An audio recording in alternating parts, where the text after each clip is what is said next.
Welcome to Flat, Cool, and Acid-Free, an OK State Archives podcast, bringing you stories about Oklahoma State University and Oklahoma. I'm Nina Thornton, multimedia producer for the OSU Libraries. On this episode, for the time capsule, they also set up what they called the Secrets of the Century. And this gave people an opportunity to write on little note cards things they wanted to tell. David Peters and Jenny Berry join me to explore the secrets of the century left to us by students, faculty, staff, and visitors to OSU during a festive celebration in 1941. Tell me a little bit of history, David, about Secrets of the Century. What is it? So it was a part of a packet that was put together in 1941. Henry Bennett had come to the university as president in 1928. He felt through the years that we really hadn't celebrated the anniversary of the establishment of the college. And so in 1941, which was designated as the 50th anniversary for the establishment of the college, they celebrated with a big golden anniversary and included a party with cakes and all kinds of events. But a part of that, they were going to establish a time capsule as a part of this project. Now, they decided to celebrate December 14th as the specific day. Again, that was the first day that students had enrolled and began classes in 1891. So they took December 14th, 1941 as the day of celebration. It was actually a whole weekend of activities. And so in developing the material for the time capsule, they also set up what they called the Secrets of the Century. And this gave people an opportunity to write on little note cards things they wanted to tell friends and family in the future 50 years later. So these would be opened in December of 1991. So they were projecting forward for 50 years later. And so there's a variety of different notes that people leave to friends and family looking forward to the future. Now we have to remember December 14th, 1941 is 7 days after Pearl Harbor. Now when they planned this event, they had no idea Pearl Harbor was going to happen. And then 1 week after Pearl Harbor, we have the celebration. They continued on with the celebration. But these notes that people leave, you can tell there's a bigger event going on in the world. It's just the 50th anniversary of Oklahoma Agricultural Mechanical College. We're on the cusp of war. And some of that is reflected in these notes. But then there's also notes of whimsy and other things. So it's not like they're consumed with the war, but it does have an impact on the notes that they recorded in the Secret of the Century. So these notes all went into a little metal box. There was a little opening on the top, and then they went into the box. And then the box went into the time capsule. And then the time capsule sat for about 12 years on campus before it was implanted in the wall of Edmondville Library. The library wasn't completed till the spring of 1953. So roughly 12 years later, as they're completing the library building, they set up a section behind the front doors where this time capsule went into the wall and then was covered with a plaque. And then 50 years from the initial ceremony, they opened it up and revealed all the contents of both the time capsule and the Secrets of the Century. And we actually had to use a metal cutter to open it up because it was all sealed shut. Jenny, have you ever seen the plaque downstairs? I haven't. I'm trying to think of where it is, and I can't place it. Where is it, David, exactly? So if you're going out the south doors, it's on the right side. So behind that last door on the right, there's a little alcove back there, and there's a plaque on the wall that faces to the south. So how many cards total? Is this front and back? Did it matter? And how many cards total were in that little box? So I think there was about 500 cards total. Some people just had one card. Some people wrote multiple cards. And so some people just wrote on one side. Some people wrote very little. Some people wrote quite a bit. And so some of them on both sides, of course. But it varied. And these were collected over a series of events during the weekend. So I think sometimes people would write one, at the dinner Friday night, and they'd put another card in Saturday, and maybe Sunday, at brunch, they put another card in. So they had a variety of people who participated, and some participated more than once. And there were everywhere from faculty, staff, to students, to visitors. Alumni, students, faculty, staff, anybody in the community. It was open to anybody who attended these events. The whole shebang. The whole deal. Tell me how that process went, digitizing over 500 cards. So it was mostly done by student laborers, and what they did was create a digital surrogate, a digital copy front and back of each card, and then those were all with metadata, with information about the information on the card, categorized by the name of the person, if they could figure that out, and then they were transcribed from that. But each card, we have a digital copy of the front and back, and then we took that information and created transcripts from the information.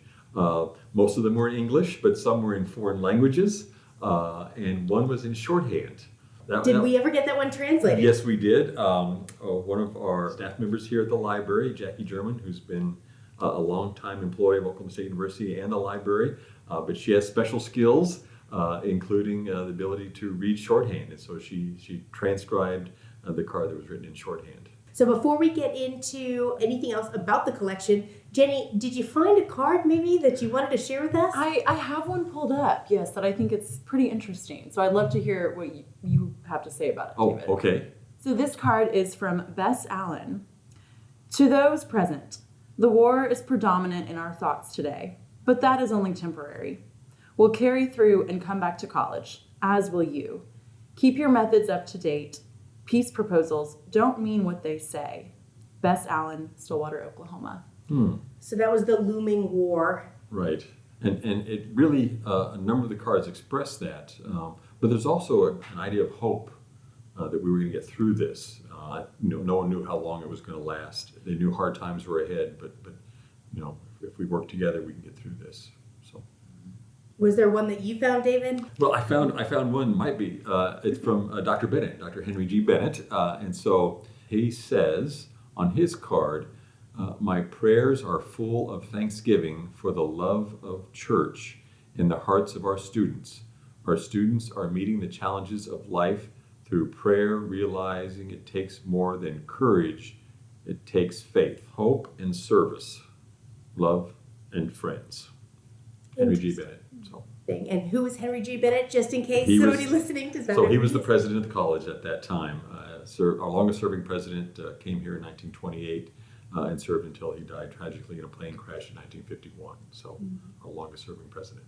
So I've got one that, this is from James Homer Adams, and he was one of the first graduates.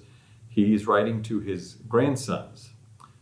To my grandsons, James Homer Adams III and Jerry Lee Adams, I hope you receive this message 50 years from now, that you have attended Oklahoma Agricultural Mechanical College and graduated from it as your grandfather did in the first class ever to graduate from this college in 1896, and your father, James Homer Adams Jr., did in 1934. I hope you have sons and or daughters who have also graduated and have children attending now in December 1991. James Homer Adams Sr., December 14th, 1941. James Homer Adams Sr., 42 Lincoln Street, Stillwater. 2, James Homer Adams III and or Jerry Lee Adams, now living at 1604 Northwest 13th Street, Oklahoma City, Oklahoma. The Adams family has been very involved in the college throughout the Adams family's existence. So I think we still probably have students from the Adams family attending. We've got another card from James Homer Adams. So here he writes, December 14th, 1941, James Homer Adams enrolled on the opening day, December 14th, 1891, continued on the college roll 5 years, graduated June 10th, 1896, a member of the first class to be graduated with 6 boys, 5 still living. My brother Arthur W. Adams died 2 years ago, in December 1939. My son James Homer Adams Jr. graduated in 1934. His son James Homer Adams III, now 2 years, 3 months, and 8 days, and a younger grandson, Jerry Lee Adams, both of whom I hope will attend and graduate from my dear old alma mater. My youngest son, Robert L. Adams, is now I think it's sophomore at OAMC. I hope all my grandchildren, great-grandchildren, and great-great-grandchildren will avail themselves of the value of this institution. To those of December 14th, 1991, greetings. James Homer Adams Sr., Stillwater, Oklahoma, December 14th, 1941. From the student perspective, knowing that these are here, what are your first reactions to some of these? I mean, I find it very interesting, one, just to hear stories of people who attended this school before I did and hear what, Stillwater and Oklahoma State was like back in 1941. And I know, just looking through other collections, that the campus has changed quite a bit.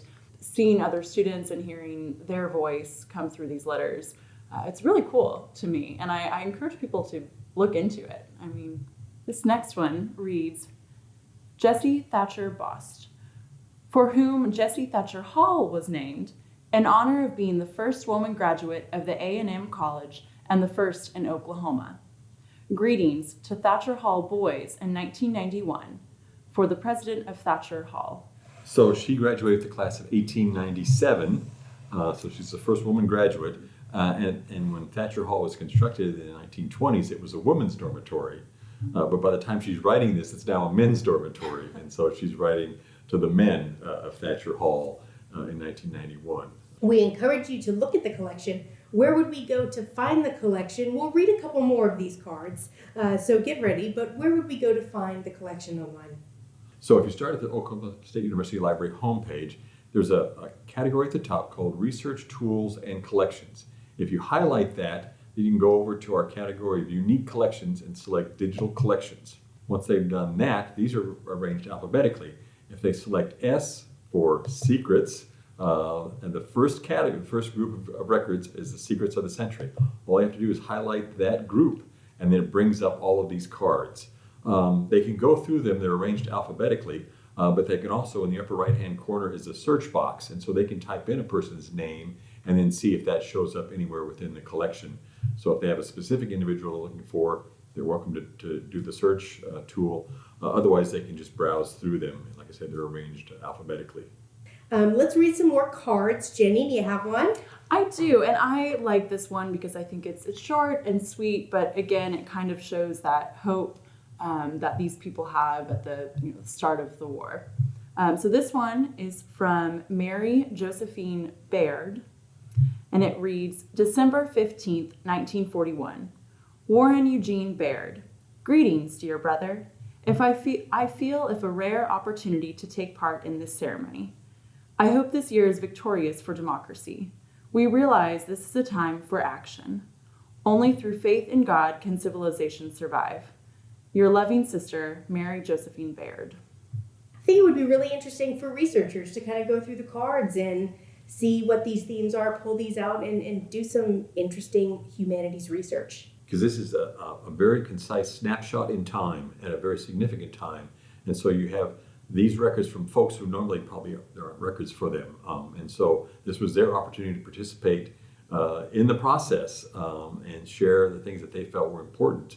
And so I think it's really a meaningful slice in time that crosses all levels within the community. And so, yeah, it's an excellent resource. I've got one here. It's from Mrs. W.L. Blizzard. Now, Dr. Blizzard was Dean of Agriculture. His specialty was animal husbandry, animal science. But this is his wife writing. It's also just a short one. December 14th, 1941. I believe in looking ahead, not backwards. They say the first 100 years is the hardest. Mr. and Mrs. W.L. Blizzard. What else was in the time capsule? They had some yearbooks. They had some college papers. They had photographs. They had several records that have been collected, mostly through the efforts of B.B. Chapman. Dr. Chapman was in the history department, and he was the one who coordinated both the creation and the collection of the things for the time capsule. And so really, this whole concept belongs to B.B. Chapman. B.B. stood for Berlin Basil Chapman, and he was quite a character. Was in the history department for a number of years. So I found a cute one. I thought it was pretty cute.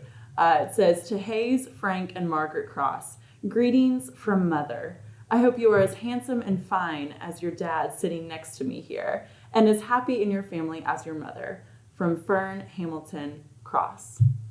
December 14th, 1941, Oklahoma A&M.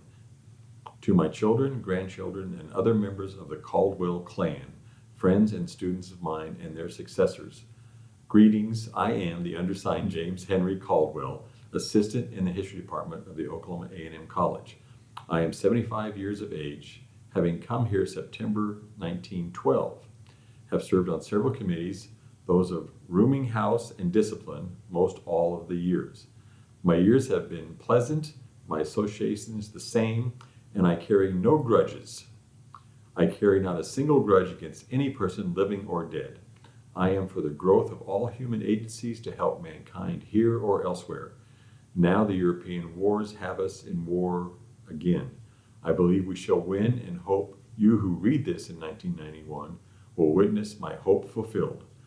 If I do not see you here, I shall see you in another sphere where all of us may be so changed that war will not mar those who live in 2041. Your friend, J.H. Caldwell.